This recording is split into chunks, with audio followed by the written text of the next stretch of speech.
Welcome to our easy guide on how to sync audio and video in Capcut.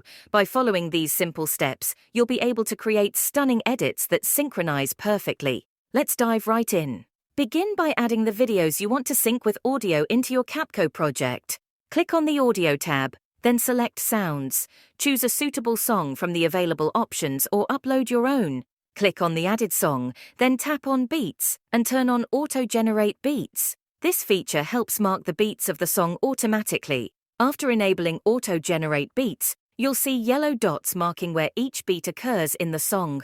Pinch to zoom in on the timeline for a clearer view. Split the video at each beat by clicking on it and selecting Split from the bottom left menu. Delete the remaining parts of the video after each split. Continue splitting and deleting the video at each beat until the entire video is synced with the audio. Feel free to add photos, additional videos, or other elements to enhance your project further. Review your synced audio and video to ensure everything flows seamlessly. Once you're satisfied with your edit, save your project and share it with others to enjoy. If you found this guide helpful, don't forget to leave a like and subscribe for more tips and tutorials. Happy editing!